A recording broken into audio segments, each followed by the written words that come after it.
Hi, watching Stephan Livera podcast brought to you by Bold. American listeners, you can buy Bitcoin over at getbold.io. I just got back from the Tuscany Lightning Summit. This is a private developer-focused and builder-focused Bitcoin and Lightning event, and I took a few interviews while I was there, but I guess a few just high-level insights that I found is that we're seeing more conversation around the use of different models, but with Lightning Network as the common language. So as an example, things like Ark, eCash, Cashew, and Fedimint, and these kinds of things.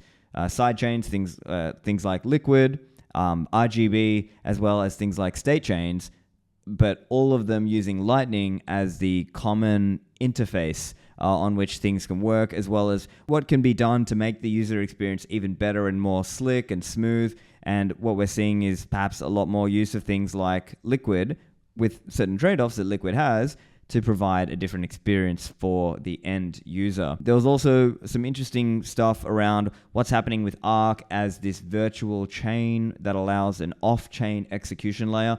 I'll let you see my mini interview with Tiero for discussion on that, as well as some interesting stuff on digital identity. So in this episode, I'm stitching together a few little mini interviews I did. I've got one with Giacomo Zucco where we're talking about what exactly constitutes spam, Anant on the latest with Keeper and miniscript self-custody, Andi Pitt from Ego Death Capital on investing in the ecosystem, as well as Alekos. So I hope you enjoy these interviews.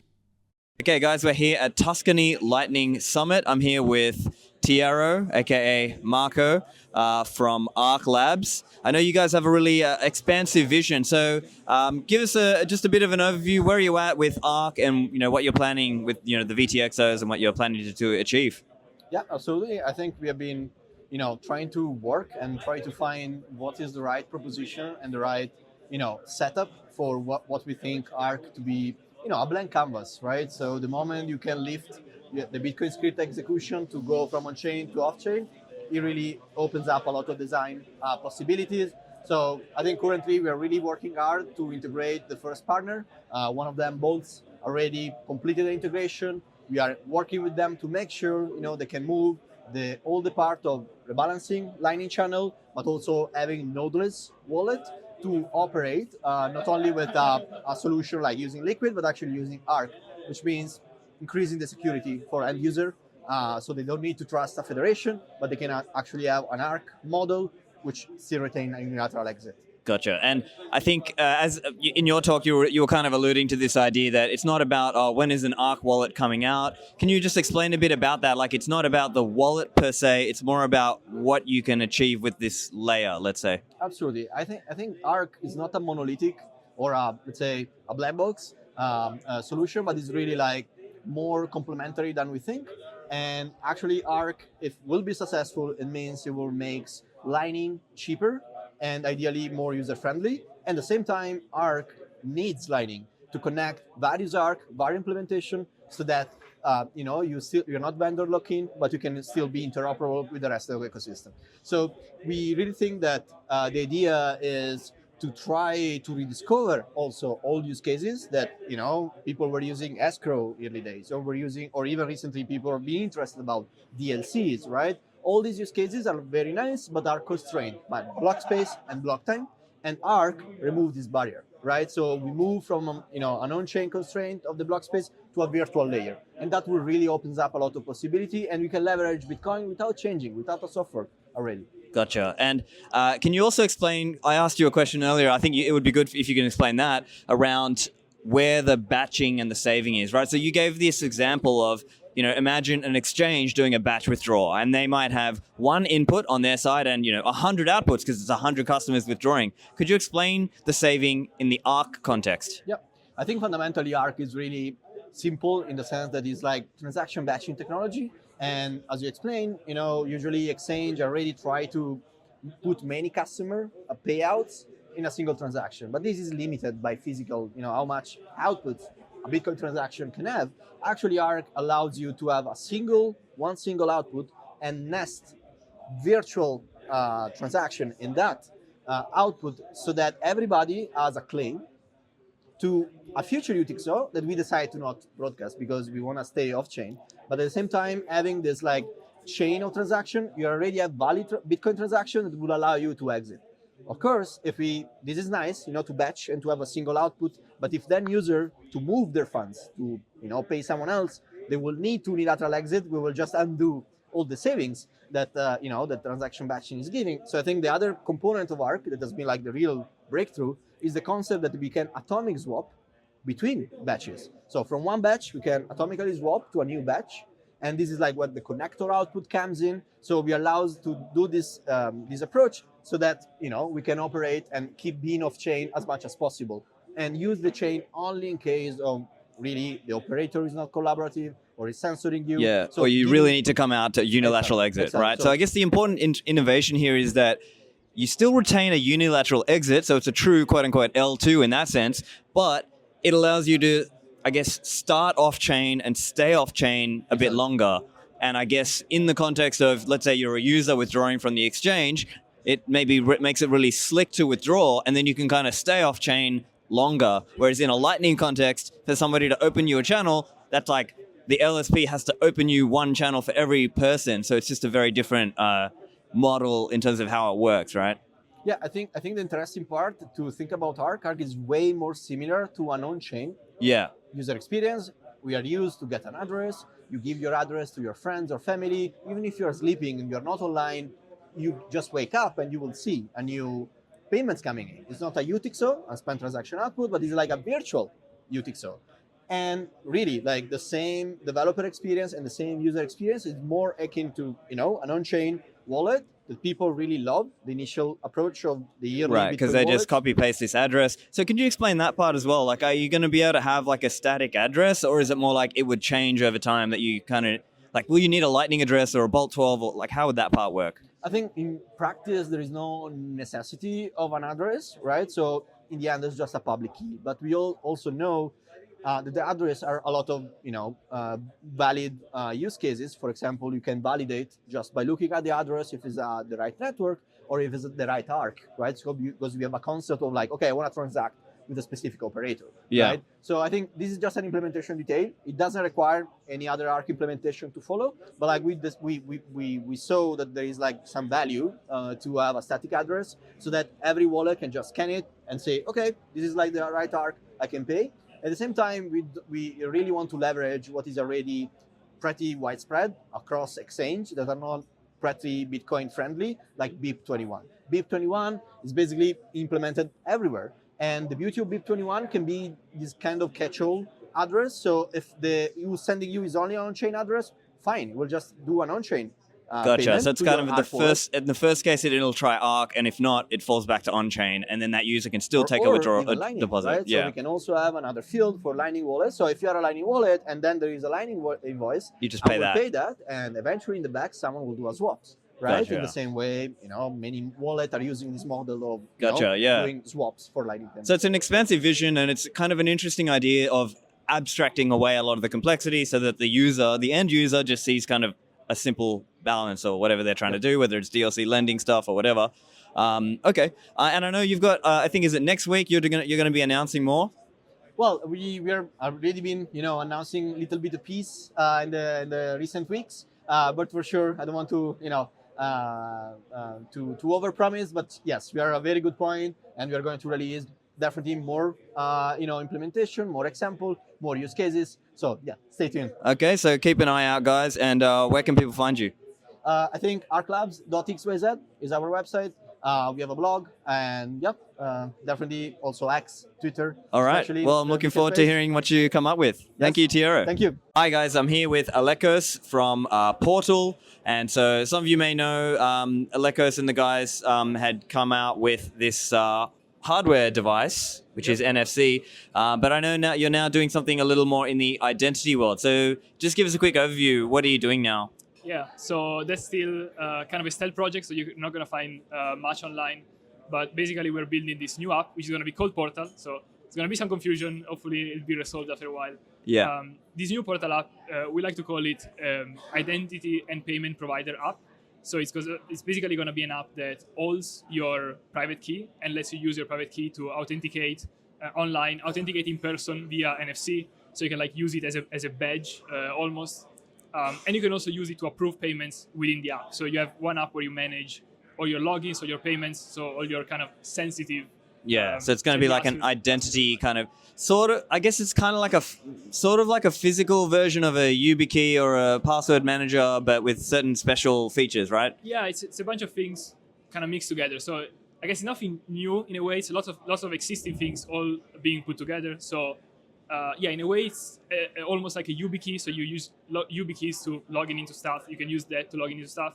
But there's also the payment side kind of well integrated. So once you log in, you can easily get payment requests within the app. So once I've logged in, I just get a payment request. I can approve it, deny very quickly. Don't need to, type credit card numbers or scan QR codes or all of that. It's all kind of automated.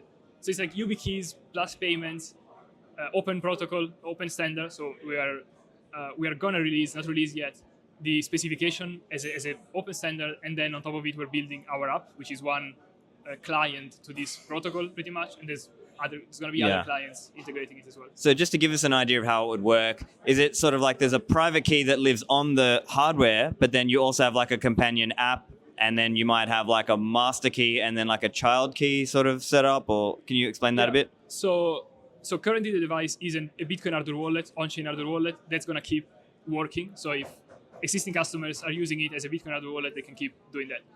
We're going to release a software update to integrate this new thing, which basically means you're going to have a main secret living on the device, like a permanent, forever living secret. And then you can export sub-keys, we call them. So you can export like a secondary secret, which is only valid maybe for a year. So there's like a very short validity. It's not like the main key, which is valid forever.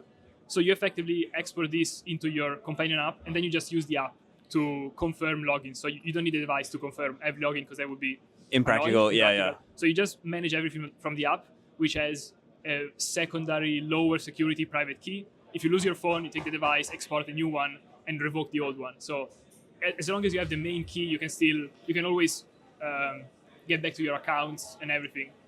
If you lose that, this is losing your identity. So you should also have a backup, paper backup, as always, as with regular, like you would have with the wallet. Bitcoin, write down to 12 words kind of thing, similar thing. Okay, gotcha. And then the other interesting thing I noticed is you mentioned the Nostra Wallet Connect. So I think maybe not everyone's familiar with that. So just kind of give a quick overview there, because it's like people might know Nostra kind of like the decentralized social media kind of thing, but this is actually more like a connection, kind of like a different way of connecting your wallet to things. Can you explain that?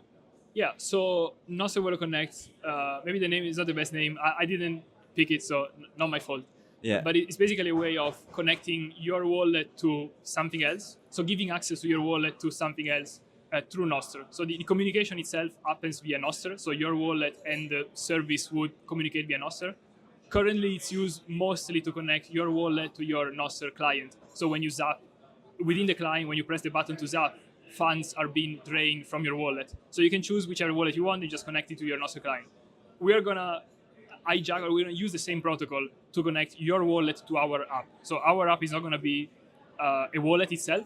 It's just the app that you use to approve payments, but the actual payment is going to be made by the wallet. So you can link whichever wallet you want. So different users are going to pick, some people are going to prefer fully non-custodian, self-hosted wallets. Right. Some people might have like eCash. Albi Hub or something else. And the idea is it's kind of an interconnecting layer. So this is not just on-chain. This could also be like your Lightning setup connected through Nostra Wallet Connect. This is going to be, basically our whole protocol is based on Lightning. So it's Lightning invoices that are exchanged.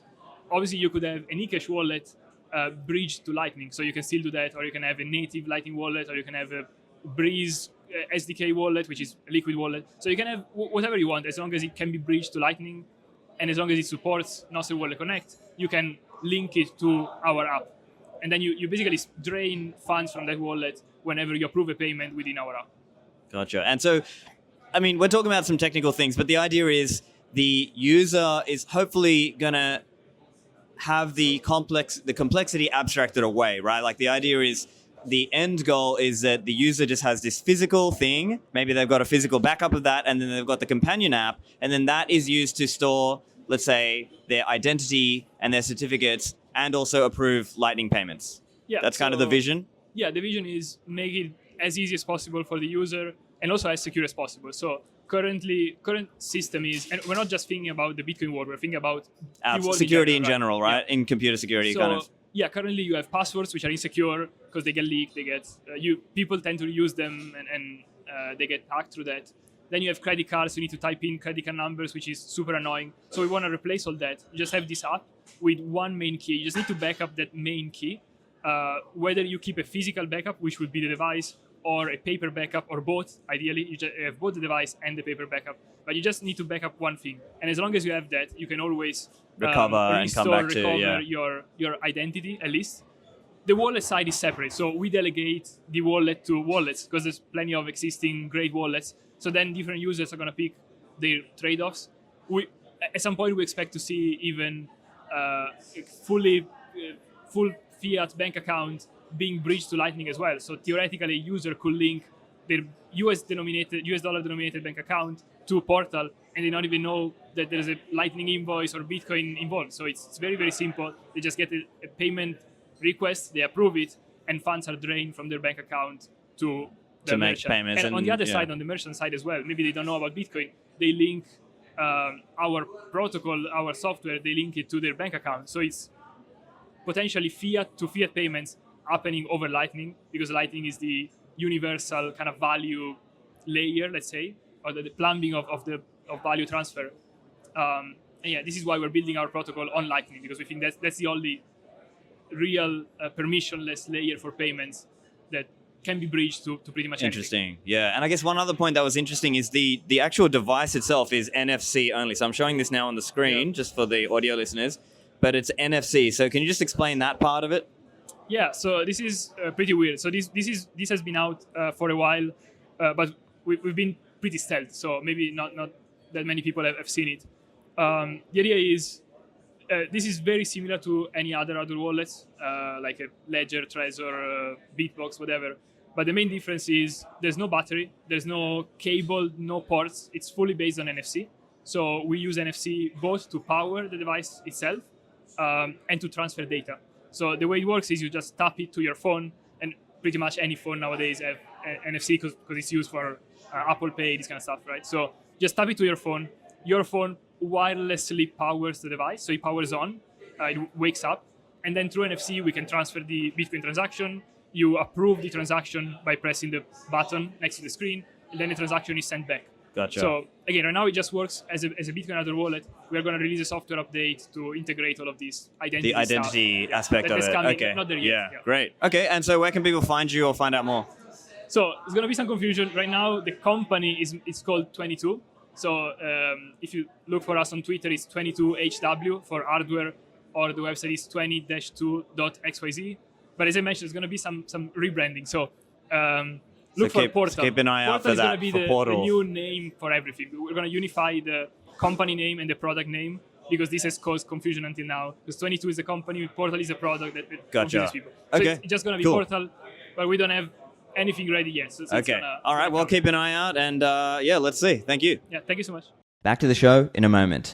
This show brought to you by CoinKite.com, the creators of the best Bitcoin hardware security devices, such as the Coldcard Mark IV and the new Coldcard Q. Now, we use Bitcoin hardware security devices to keep our keys offline, our private keys offline. Now, the way these work is you can do that setup, write down your 12 or 24 words on the seed word cards, and keep that secure. Now, you can use this device to interact with the Bitcoin network using software such as Sparrow Wallet, Electrum, or Vector Desktop, or Nunchuck as a few examples. Now, you have a range of security features that you can use with these devices, such as passphrases, you can use seed XOR, or my favorite is multi-signature. Now, if you're starting in a basic way, just start with the device and the USB-C cable, plug it directly to the computer and use it that way, and then later improve your setup. But I believe these devices are great at helping secure your coins, especially as you start to migrate up into multi-signature security. But don't be disheartened or don't be scared away.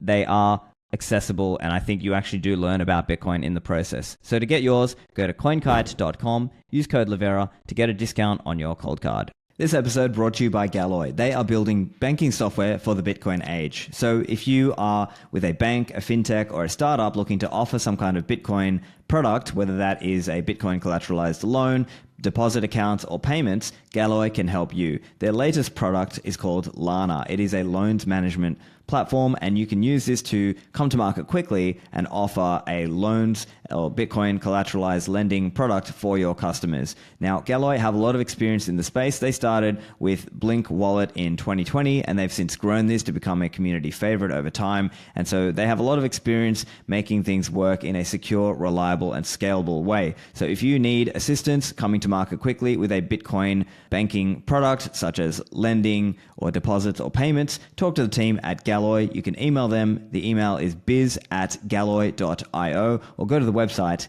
galoy.io. And now back to the show. Okay, guys, I'm here with Anant from the Keeper team. Anant, what are you finding so far at the conference? The conference is great. You get to meet a lot of old friends and talk about really get geeky with Bitcoin stuff. Talk about Bitcoin controversies. Yeah. So it's a lot of fun. Yeah. And you get to learn a lot of things as well. I got to learn about a few new projects that I did not know about. So it's good. Cool. Okay, and let's focus now. Let's talk about Keeper. What's the latest there? I know you guys are focusing on miniscript and self-custody stuff. So what are some of the big updates? Yeah, so if you look at the past 6 months, the team has been doing amazing work. We have added so many new features to the wallet that it pretty much satisfies most of the self custody or long term custody needs with miniscript, with emergency key, with inheritance key. There's a lot that is going on in Keeper. So what we've learned from our users, talking to a lot of them, is that pretty much they have a lot of stuff that they would want in a typical long-term storage. So that's why the team is now kind of trying to focus on getting more education out, more user acquisition, and that's why we have in the last couple of months we have focused more on Keeper rebranding. Keeper Private is something we have launched where we give high-end clients More like a hands-on white glove sort of thing. Glove service, Keeper Concierge, Keeper Content, Keeper Learn. So that's really the focus right now for the team. Yeah, gotcha. And so just quick overview. The idea is it's a phone app. I think you also have a desktop as well? There is a desktop app, but that's only a complimentary app right now. Gotcha. We are also building a full-fledged desktop app, which will take some time. But essentially, it's on the roadmap. Right now, Keeper is a full-fledged, do all that you would want to do in a very easy way on a mobile app, and keep your keys offline. There's also a key on the server where you can have spending policies on it. So a combination of the server key, the keys that you have, and the miniscript based keys, it's really super powerful. Gotcha. So let's just overview a few of the so let's say a typical first person starting.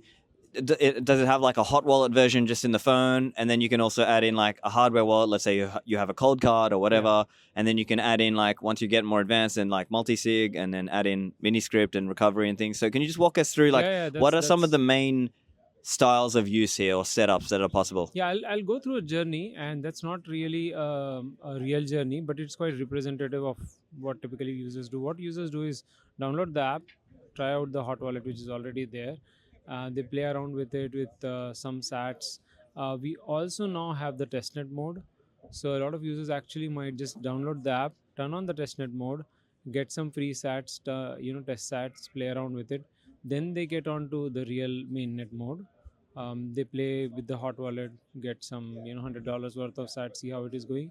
Then they would typically, so these are guys who might already have a stack somewhere. So what they would do is create a watch only wallet from their cold card or ledger, whatever, see how that works in Keeper. So that's still a single sig, but it's watch only, so it's an offline key. Then they would start liking Keeper, and then they'll say, I need to upgrade my security with the server with a multisig.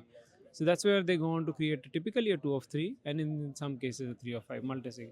They add a couple of more hardware wallets and maybe use one of the hot keys and maybe use one of the server keys. So they get comfortable with multisig. Now this is where typically many of the users are. But if someone wants to go beyond that, we have two keys which are essentially giving you miniscript capabilities. So one is an inheritance key. So let's say you have set up a 2 of 3 wallet, which is great for you. You have geographical distributed keys and all. But as soon as you start thinking about inheritance, you might want an additional key that is like available either with your partner or with your some kind of a lawyer. So that's what we call an inheritance key, or it's called a reserve key. Basically what it does is, after a certain period of time, it makes your 2 of 3 into a 2 of 4. So now one additional key is available to you, right? So that makes the job easier for whoever is For your heirs to for your recover after you're gone, etc. Exactly. Now, the trade-off with that, as I understand, is for now you need to do like a refresh or recycle like once a year or something. Yeah. Does the app prompt you on that kind of thing? Yes. So the timeline is typically 2 years. You can configure it, and every 2 years you have to recycle it. If you don't recycle it, it will become a 2 of 4. But then as soon as you recycle it, it's back to a 2. Back to a 2 of 3. Gotcha. And then so that's the inheritance case. Now, in the emergency case, Yeah, so the emergency key is very, very powerful and therefore needs to be used very carefully. Now, emergency key is a key where, let's say, after 5 years, you have lost all your keys. The emergency key is such that after the period of time that you have defined, the whole control of the funds will be with the emergency key. So it's not an additional key; it's a unilateral key, but after a period of time.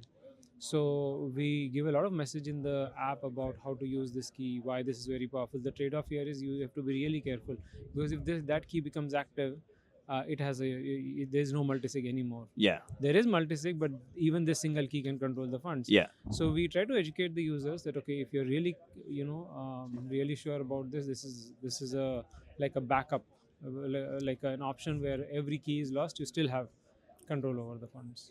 I see. Yeah. So, what is the typical timer on the emergency key? I think I need to check, but I think it is between 2 and 5 years. I see. And so, who controls that emergency key? Is it your company or someone else? No, or? emergency key is also with the user. Oh, I see. So So we the don't user do can set his own emergency key. Yes, yes. Gotcha. So let's say you have 2 of 3, and then Like have a separate fourth key that is the emergency key. Like That's kind of like in case everything screws up, this is the Exactly. last resort backup last kind of resort. thing. That's a good way to put it. I see. It's a Yeah. last resort key. It's completely in your hands. We don't really want to have control of the funds at any point in time. So that's Gotcha. the emergency. But then even there, that's still you still need to cycle the setup every Yes. once a year or so to kind of keep that time lock there. Yeah. It's the same. If you have set up an expiry of 2 years or 3 years or 4 years, any time before that you need to reset. You need to cycle it, right? And so then again, the app, you need the app to kind of remind you, oh, hey, your time lock is coming up. You need to recycle the coins and go around and do a spend to kind of cycle it into the next round. Exactly. So that is the trade-off where user has to be slightly more active. Yeah. But what we have observed is it's not really that bad a thing, because you need to be checking on your keys anyway. Right. So we have a 6-month reminder on your keys, and a good practice is once a year or once in a To go like couple sign of a message years, or something. sign a Yeah, message yeah. anyway, or maybe just do a transaction for UTXO management or something. But you need to use your keys. So you do end up using your keys closer to in the last 6 months of the period. So then you just rotate it out as well. Yeah. So it's not that difficult. It's just about having the discipline anyway to do health check on your keys, and at certain times of Right. And in some cases, it can kind of do two things in one stone, right? Like exactly. do the health check and also the cycling in the Correct, one go kind of thing. And what happens is when you do cycling, the app recognizes and actually health check is automatically performed because you have used the keys. Right. So you have access to the keys. So it's not two separate steps. Yeah. It's just one step. You do recycling, and that's health check also done. Gotcha. So you do like Yeah. say 6-month health checks for 3 Yeah. times, and then the 4th time you do a cycling, and that is actually Yeah. also the health check. And then I guess one other question, in terms of Keeper and what you're focusing on, as I understand, is it mainly focused on let's say the deeper cold storage long-term stuff, and you're not as focused on, let's say, Lightning and Liquid and kind of, let's say, transactional stuff per se? Yes, absolutely. So we made that conscious decision to focus on this particular use case with Bitcoin Keeper. Bitcoin Tribe is different, but Bitcoin Keeper, it specially focuses, and we don't want to have a trade-off where you start off with something and then there is a hot wallet, but we don't want to go away from the focus of actually, Bitcoin is generational The store wealth. of wealth kind It of is use, it is used for long-term that. There are storage lots of great uses. wallets Yeah. out there, including Bitcoin Tribe and Yeah. Blue Wallet, and a lot of amazing Lightning wallets that we learn about. But we have made a conscious decision because there's so much of innovation we can do in this space anyway. Yeah. There's And no also point you're in- focusing your efforts on where you think you can make the impact. Okay. Exactly. Okay, gotcha. So I guess anything else that you're seeing, kind of hot topic? What are you seeing in the space? What's interesting to you? So a lot of things are interesting. That's the problem. You have to really decide sometimes that, okay, this is not what I'm going to focus on, and I need to execution is really difficult, right? Execution on a daily basis. Ben and the team are doing a great job, but still every day is a struggle. Every day there is something new happening. There is something more you could do. The best part is there are so many feedback. There's an inbuilt app concierge, so the users can actually just send a message to us from within the app and we can chat.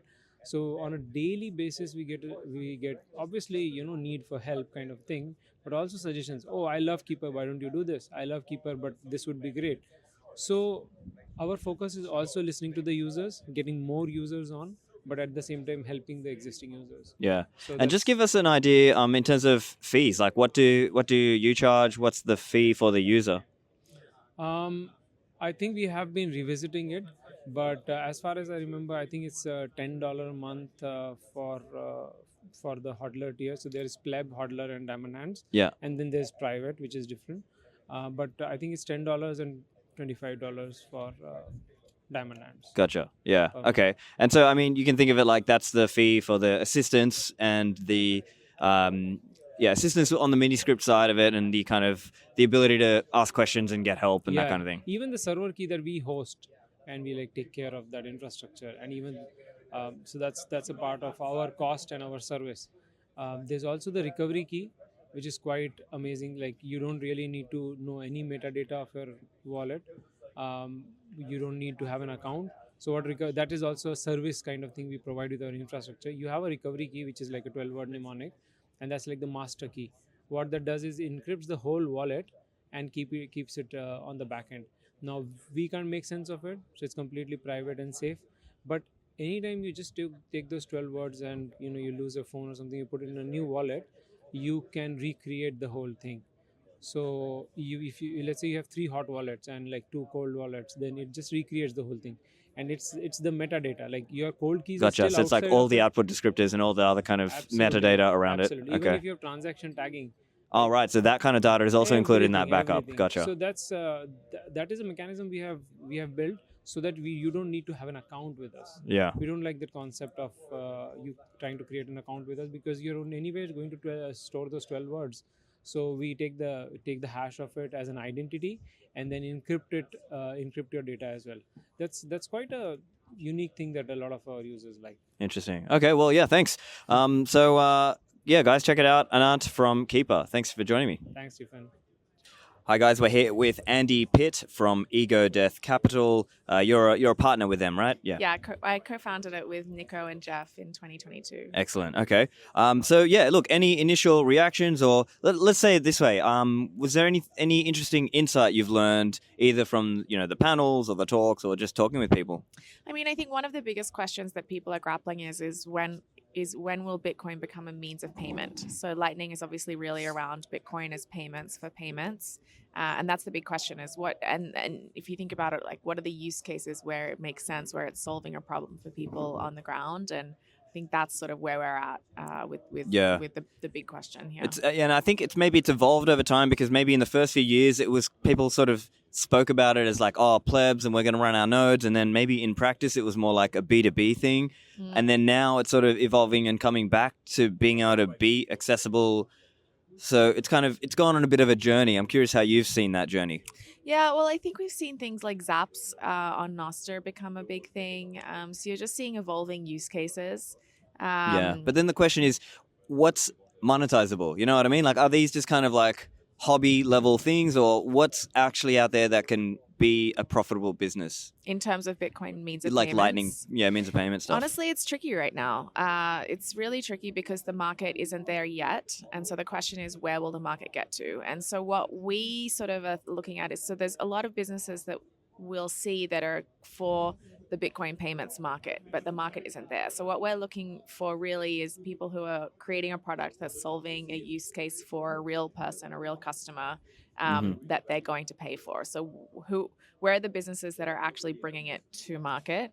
But, there are some places like Madeira, for instance. Andre, who was running Free Madeira, is just on stage talking about how there's so many merchants there that are receiving Bitcoin. It's become an everyday normal thing, including supermarkets.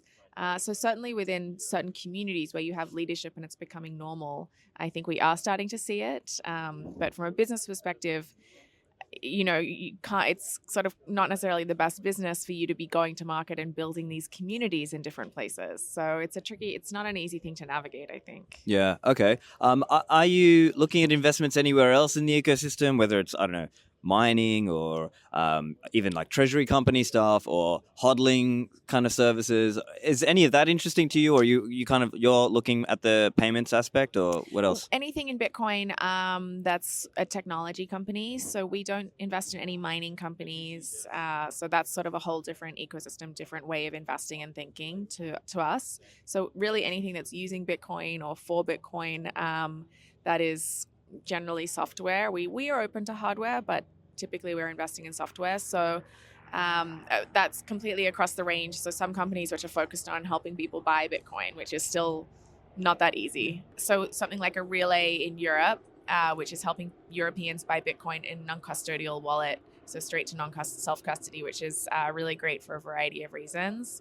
To something like LN Markets, which is around trading and derivatives trading, to some of the, Breeze, for instance, which is exactly Bitcoin Lightning as a means of payment, and integrating that. So we like to have a range and exposure to a variety of different products. Or even the lending use case seems kind of popular now as well. Yeah, so it's been a huge, I guess, conversation over the past, I would say 3 to 6 months. It's really been heating up.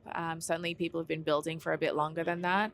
And the big question is how you solve non-custodial lending and the fiat liquidity. Yeah. So that's been the big challenge, in a way that you're ideally not rehypothecating the Bitcoin.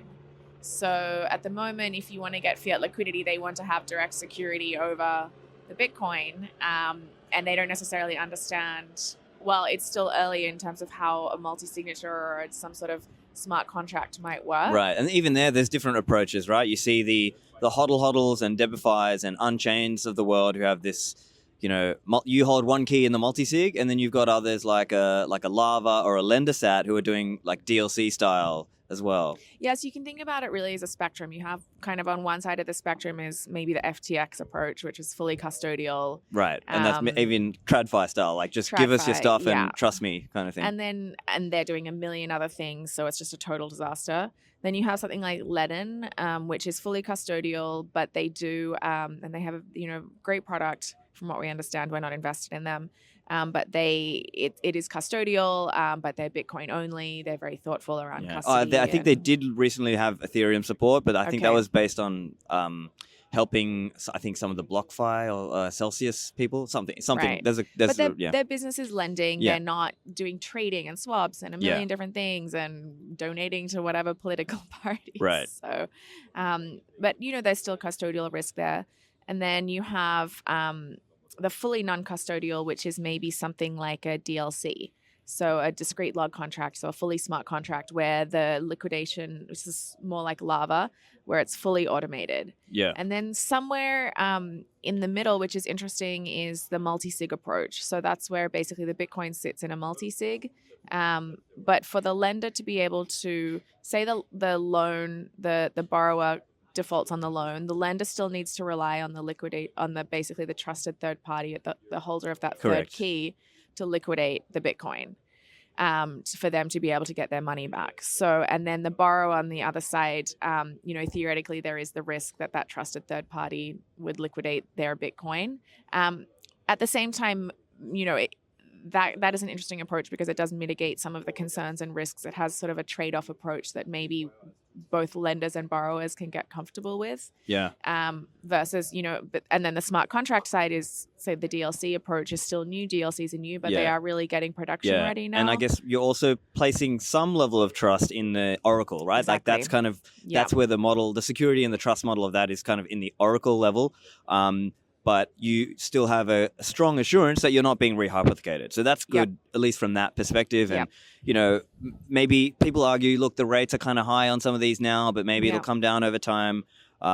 So maybe that's just kind of as it gets more popular, right? Yeah, so we've been also really thinking about how the market evolves. So what the market structure will look like if you're going to have lots of different players, if you'll have a centralized player providing the technologies and API to different companies who are sort of the consumer facing, or if you'll have, it's really interesting to think through. We're very early in that market, but it does solve a problem for a lot of people. And then, there is the question, people saying, oh, well, Bitcoin-based lending is against the whole idea of Bitcoin.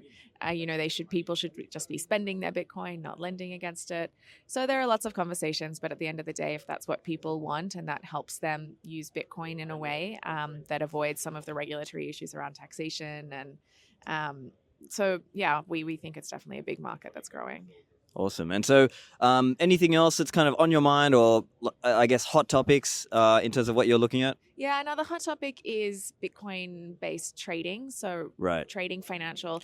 And there's like LN Markets sort of stuff, or? Yeah, and even broader. So LN Markets is sort of the first platform to do Bitcoin native derivatives trading. So you can trade directly out of your Lightning or Bitcoin wallet. So that's really interesting. But thinking about, Bitcoin as the base layer for the trading of financial instruments in a much broader perspective. So it's something that's been talked about, but no one's really kind of brought that to market. So can I buy US stocks? Can I buy European stocks? So really globalizing the entire financial So at the moment, if you're in Brazil, it's really, really difficult for you to invest in US stocks, for instance. And US stocks, because of the technology industry in the US, are super outperforming, and so there's this big disadvantage in terms of people's ability to invest in different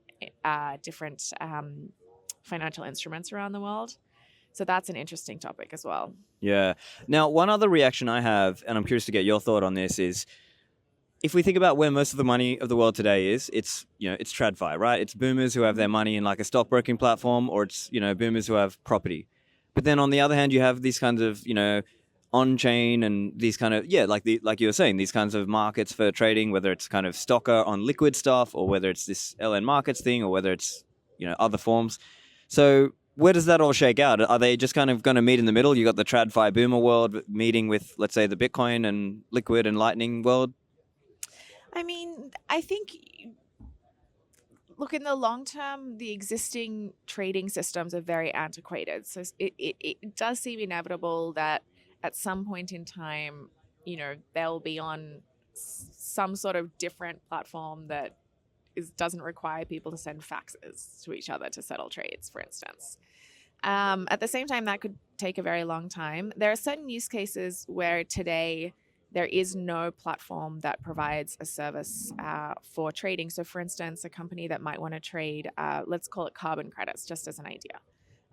There is no platform today that someone can put the carbon credits on that has regular reporting the same way that you would have on the stock exchange. Like, that just doesn't exist for anyone for that to be a global platform. So there are really big gaps in the market. So that's, I think, where you think about the right go-to-market for these kind of real-world asset trading versus, trying to take away something that works for the boomers and the people with money, and that works. So let's not try and upset the tell apple them cart. they should do something when they're like, but this works for me. So it's the sort of it's solving the problem with innovation. You can kind of see where the world should be. Yeah. But so I use this analogy of like A to Z. Like, we know that it should get to Z, but you can't just go straight to Z. You have to like go A, B, C, D, E, F, G. And so what is like the use case that gets you from A to B, where you're solving a really big pain point for someone today, or providing them 10x value where they're willing to kind of shift to your platform and use it. Yeah, gotcha. Okay, well, look, thanks for sharing your insights. And yeah, listeners, check out Andi Pitt from Ego Death Capital. Thanks, Andy. The lead sponsor of this show is Bold. the best place to buy, sell, and save Bitcoin. For listeners in the US, Bold lets you secure your financial future with complete peace of mind by integrating a low-fee, Bitcoin-only brokerage with next-gen multi-sig vaults.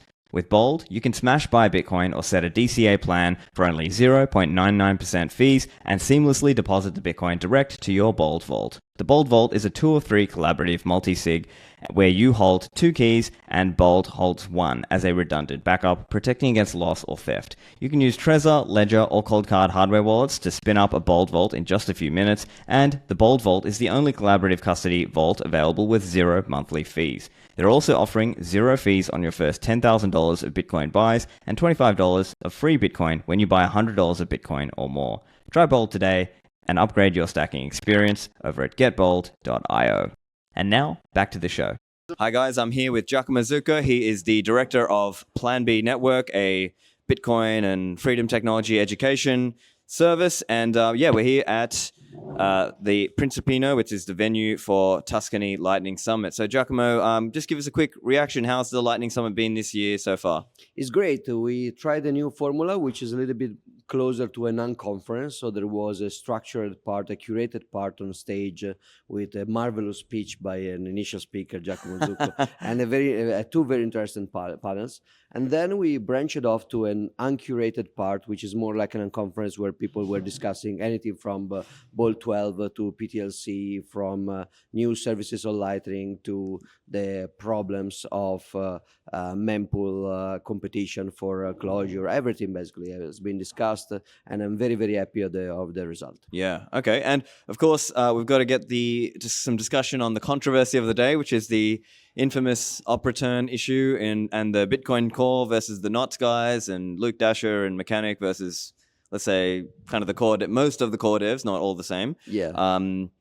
I think it'd be interesting to chat about what exactly constitutes spam, because I think there's different things people, maybe we should, I guess what I'm trying to get to is OTS okay? Is open timestamps okay? Or is RGB okay? Or is Taproot assets okay? What about coin joins? Maybe if we were to go through each of these, do you consider that spam or no? Let's start from the easiest one, which is CoinJoin. CoinJoin is not spam by definition, in the sense that when you join Bitcoin, you accept the fact that it's a global consensus system, and that the only way you have to be able to spend that money is if you keep a UTXO set in order to be aware that what you receive is not double spend. So the CoinJoin will produce stuff in the UTXO set, and that stuff will be necessary for you to keep in order to receive that money eventually. So if you want to participate in a monetary exchange, you need to keep track of that money. So a CoinJoin is filling your node, but sadly,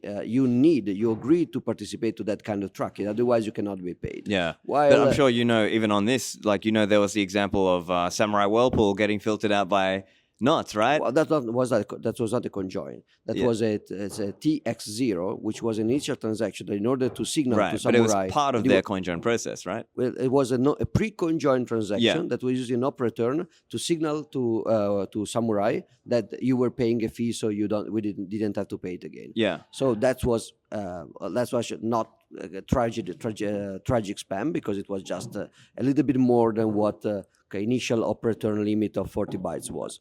So that's something that is different from CoinJoin. CoinJoin is not spam; it's monetary transaction. The signaling on chain on op return of the fact that you pay the fee to Samurai, that was considered spam by the old core nodes and by the Knots nodes.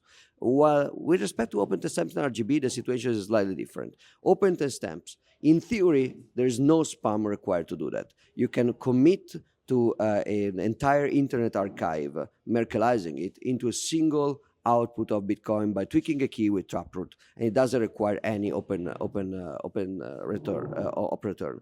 The only reason that Open Timestamps is using open return now is simplicity of implementation. So it is spam, is not super massive, because the Open Timestamps require one transaction per day to Peter's calendar server. So I think that even if it's technically spam, I think that everybody will agree that opening your mailbox once a week and finding one advertising for a service that everybody's using is probably tolerable, as opposed to having your mailbox exploding Full every day of for JPEGs or for whatever. JPEG Okay. and maybe So offensive let's do image. the RGB case then. RGB is a little bit slightly worse than open stamps, in the sense that even in RGB you can hide the commitment, and taproot asset, which is just an Similar, implementation RGB. You can put the commitment to the off-chain transfer of assets inside the tweaking of the public key with taproot. So it doesn't require by design any kind of blockchain spam. So that's good. But you can argue that with RGB, if you're or taproot asset,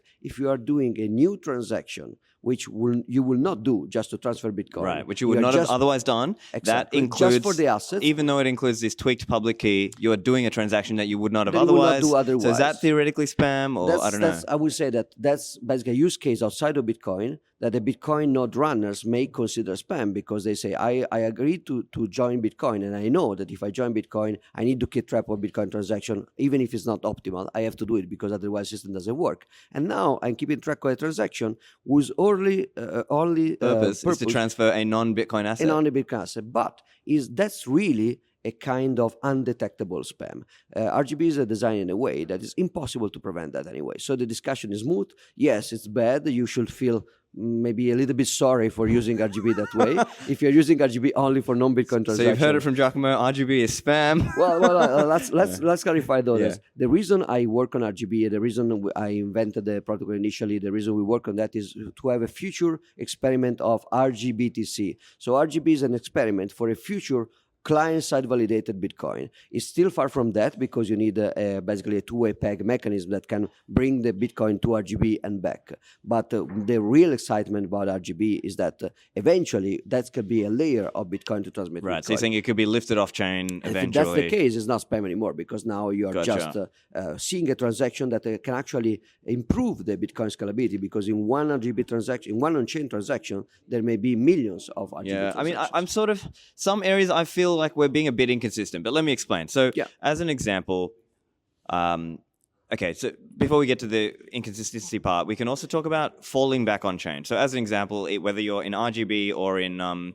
is it Taproot assets? As an example, even if you're doing Taproot assets over Lightning and you're doing it off chain, there may be circumstances where the channel breaks down and it has to come back on chain, right? Yeah. So then it's kind of like in the breakdown case or in the exit case, you kind of have to end up going back on chain, and then we're back to the, okay, is it spam or is it not spam because it's a non-Bitcoin asset? I don't think it's so difficult to decide. Basically, when you join a system, you join a set of rules. You join you have some expectation. And if somebody is willingly going outside this expectation for something which is not about the system, but is about another thing that you didn't agree upon, that's something that we can consider spam.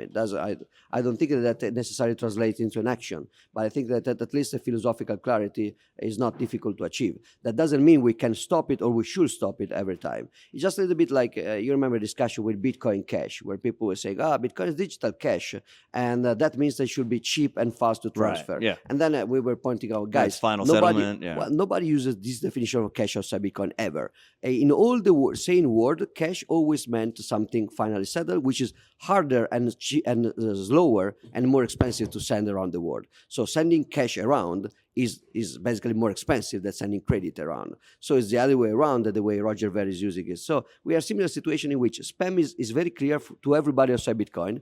Outside Bitcoin, if you receive a spam email, this spam, just like I didn't want it in my mailbox. It's very clear. In Bitcoin, suddenly it becomes philosophically hard. Why? Because Bitcoin developers, which are heroes, unsung heroes, and usually the most brilliant people ever, made a mistake during the Taproot implementation. They shipped a Taproot implementation that broke a spam filter that was implemented in core since always with the data carrier size. And instead of admitting that there was a bug in the implementation and just fixing it, or deciding that the philosophy of spam filtering was going to change, we started a crazy discussion about, but what is spam really? Well, spam is when you open your mailbox and you don't want the stuff, and you think, this is not why I gave people my mailbox. This is not something that I want, and the sender knows this is not something that I want. So it's basically very crystal clear. I think that we can, well, like every word, we can go in very specific edge cases.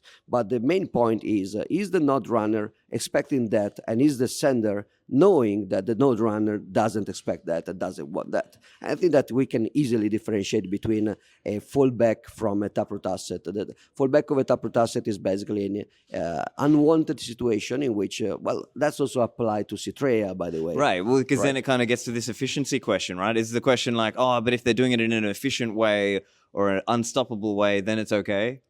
Is that? No, I would just say that there are two different. I think that you made a very good decision to start from the definition, because that's what bothers me the most. I think that when we start from clear, reasonable definition, which are compatible to the way that we use the words in normal life, then we can also decide to do nothing about something bad. We can say, we can just complain, we can criticize, we can to some level maybe filter, we can not filter, we can decide that we do harm reduction, for example, because some way is more efficient and less. But I think that at least to start from a clarity instead of from the rationalization of some kind of impotence. So if we think that contrasting spam with mempool policies was possible before because there was not a strong economic incentives to spam, and now it's not possible anymore, we should just say that, okay, we are now impotent against spam, if that's true, and we just go along with it, while starting to try to redefine the meaning of spam into something that is not. I think that's the wrong start, because at this point we can even go. Gotcha. Yeah. I mean, I think there are lots of core developers who, I mean, they don't. It's not that they like the JPEGs or whatever. I think it's, with the exception of, let's say, Peter Todd, where he's kind of more I don't know, takes a more controversial view anyway, or just tries to trigger people. But I think genuinely, if you look at most of the core developers, it's not that they like. Sorry. Yeah, Stephan. that's okay. Let's try to do this again. I don't know why this is happening. You got an alarm on or something? Yeah, but I tried to deactivate it before. Okay. Yeah. Okay. Sorry. So, I guess, to be fair, I think it seems like that. Yeah. I mean, I think that kind of comes down to are we being honest about what what is spam and what's not, and what do we do about it? I guess I've got a couple other examples. So let's say DLCs. Let's say you and I enter into a Bitcoin DLC, and we're doing stable value USD channel or something like this. It's a non-Bitcoin asset. Is that like, do we call, or doing DLC gambling? That's not spam because we're it's all on chain and we're just transferring Bitcoin yeah, we're transferring Bitcoin with an amount conditioned to some kind of external oracle that we decide the amount. But the point is that we are using Bitcoin to transfer value from one person to the other. So that's that, not just to use it as a data storage. Because if we use Bitcoin, the point is not that we want to be unpolite with people that want a database. The point is that if we really go to the route to use Bitcoin as database, a totally replicated database where everybody has to replicate the data for everybody else forever, it's just impossible to use at any scale for any relevant thing. So that direction is not that we don't want to give it to people because we are evil. It's just that it's impossible to use. We cannot, not even Freenet, like system like Freenet, decentralized data storage where everybody is keeping some chunk of everybody else's data. You don't have total replication. You don't have every Freenet node replicating entirely every other Freenet node content forever. That will never scale and never work. So if you want something impossible, which is replicating your data forever in every other node, we are just sorry, but that's not feasible. So trying to use Bitcoin, which can work, for something that cannot work is what is bad. Well, DLC is not bad. And also, by the way, again, I think there is a very important distinction between obvious spam, explicit overt spam, and hidden spam. Steganographic spam, even if it pollutes the UTXO set maybe or something. Right, the BRC20 and SRC20 and whatever. Well, but let me start first. Let me start first from a DLC under Taproot. A DLC under Taproot, even if you consider it spam, it's undetectable by definition. And many of the steganographic ways to tweak, to use a public key to encode something are undetectable. Stopping that kind of spam, whether it's not spam like in the DLC case or it's an intentional spam, it's by definition almost impossible. We will have to change the protocol in a way that you have to do a signature everybody on top of everything. So it will be crazy basically. But the point is that we are discussing obvious over spam where people go on the internet to basically say, guys, I'm taking Luke Dashir words and I'm putting into the blockchain to piss off the people running Right. nodes. So it's not even something like... I mean, nobody's doubting that that's spam, personally, but or at least I don't. I think most reasonable people are saying, yeah, that's spam. It's overt. It's like the spammers are clearly saying they are spamming, and we are just doing philosophical debates about the fact that a spammer saying I'm spamming you is even a spammer. I mean, that's pretty clear. Okay, what about liquid peg in and peg out? Same. Is that, Where that's, actually we can argue that unlike DLCs and unlike token join, where the benefit of using Bitcoin as intended, so transferring money, is privacy or some kind of flexibility in the contract. In the case of Liquid, if Liquid is used with success, you can actually remove a lot of possible alternative transaction on Bitcoin. So a Liquid peg in and peg out, if used properly, is intended as an anti-spam mechanism. You're because we're taking things off the chain. Off chain. So like a Lightning channel, we were discussing Lightning settlement, and RGB may become that in the future. Gotcha. So you use the system as intended, but in a way that it will also remove some competitive use of the scarce resources. Gotcha, because people can use LBTC inside the Liquid chain. Or, I mean, to be fair, if they want to do other assets, they can do Liquid Tether or whatever other things are on Liquid. Yeah, I understand that may create more contention. If you are because it's now non-Bitcoin assets. Right. If you are using the Bitcoin resources to do something which is fiat credit, like USDT, somebody could say, well, you are basically using fiat by consuming Bitcoin resources. That may be something that I could understand would be yeah, so that's kind of maybe a bit more gray. But then if the idea is, okay, taking things off-chain, I guess I want to get your view on, let's say, this kind of class of BitVM, ZK rollups, things like Citrea, things like Alpen. Now, to be fair to them, it's not that they pushed this change directly in core. I think it was kind of driven more, ideologically.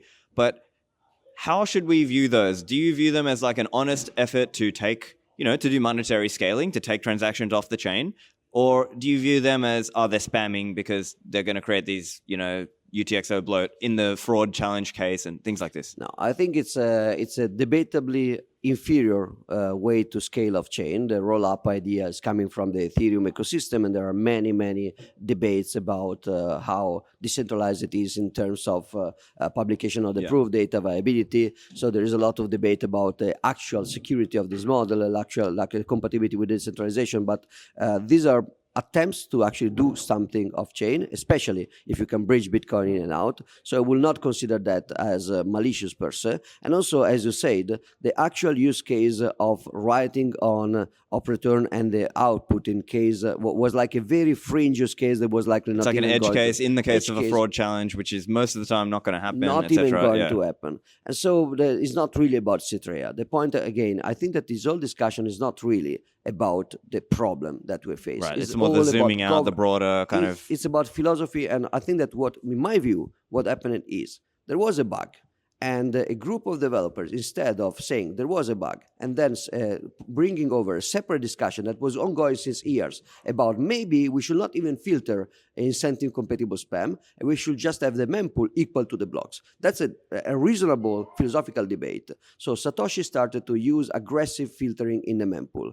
And some people said maybe this is, namely Peter Todd, especially also with RBF, Satoshi was trying to prevent basically the kind of RBF situation with some other workarounds. And people are saying, no, actually, in order to be incentive compatible, we should have the mempool equal to the blocks. That's a philosophical debate, which I think is completely legit. On the other side, there was a bug, and the group of developers decided that they were not taking responsibility to the bug, and they were changing the documentation of Bitcoin Core to pretend that the bug was intentional, and then they are basically using this kind of debate over op return to establish an in-group versus out-group kind of governance rights and kind of intellectual superiority against everybody else. So, for example, in this debate, what really triggers me and other people is that there is this kind of assumption. If you read the chat of the current core maintainer, they say, oh, this is sad because people are so ignorant that they don't even understand the trade-off. And so that's why they're opposed. Nobody who is competent on Bitcoin could ever oppose the decision. But sadly, we are the enlightened one, and the unwashed plebs are not understanding. So it's not like we should discuss with the user to understand what they want. No, we should explain to the user that they are obviously ignorant, and only people who are ignorant or in bad faith could disagree about this new innovation about making the mempool equal to the blocks. That's a dishonest framing, and I think it's coming from a power struggle. Is soft social phenomenon, not really a technical debate. It's a sociology thing, not even a spam discussion. It's a group of people that are basically detaching more and more from their user bases, and they are basically pretending to themselves that any disagreement is coming from ignorance because it's coming from outside a small group. There is one person inside the group, actually two core developers that disagree, and they just pretend they don't exist. One is Luke, and they say, but it's just crazy. Doesn't matter, he's like a longest living contributor right now. And the other, Daniela, she was just ignored, like her knack as a core contributor doesn't exist, and they just pretend she doesn't exist. Gotcha. Okay, so yeah, and I think certainly, I think it's fair to argue there were errors in the GitHub moderation. I think I would agree with that. I think there was a particularly kind of egregious moment where it was like they locked the thread, then they opened it, let one guy put an act through, and then locked it again. Like it just clearly was a... Which also, by the way, just like in the, the Hong Kong agreement with the miners, our good guys like Adam were there, but our good guys like Gregory Maxwell were criticizing that harshly because you don't do Bitcoin under closed doors. The fact of that pull request is a mistake per se, but it also means that there was a completely off-the-record meeting where somebody said, I'm going to hack, so unlock me. Yes, I do unlock you. Okay, I did. Yes, I can lock it again, right? You need people in the chain code office somewhere meeting in a way that is completely non-transparent to take decision about the moderation of the GitHub repository of the most important software of the history or the monetary history of mankind. So this is legit, like it's their repo, they can do whatever they want. They ended up to be in governance. But the point is that it seems not fitting for the management of one of the most important assets for one of the most important projects. Yeah, we don't have long before we head in because, we've got the first session and I'm in it. But anyway, just quickly, any predictions on where this goes? Do you think there'll be more interest in alternative implementations, whether that's NOT, LibBitcoin, BTCD, Floresta, whatever else? Do you think there'll be more use of those, or where are you seeing this going? Yeah, I'm not sure, but sadly, it seems like we're going the direction in which core will be cut into this kind of sociologically motivated impasse. Maybe they will change something, but not exactly in the direction Peter will suggest. Peter will push a Libre relay that will do mempool equal blocks, which is a reasonable thing to do. Knots is going to 7% of the use case. That could be Sybil attacks, could be, but it may be not. Like Lightning Network is already using BTCD at scale, which is not good because it crashes all the time, but that's happening. And miners are not using core anyway. They are patching core, which is just like using Knots. It's using another implementation without a review. So we're basically going away from core monopoly. I say sadly because that will make very hard to do a soft fork without the push from Bitcoin Core, which still people ignore Bitcoin Core during the fork wars. So maybe we can push covenants even without Bitcoin Core or cross-input secret aggregation. But my fear is that by leaving the monopoly of Core right now, we give up a strong coordination power to do a good soft fork, one of the last that we can do. Yeah. Okay. Well, let's see where it goes. Anyway, guys, follow Giacomo, and I'll put your links in the show notes. Thanks, Giacomo. Thank you.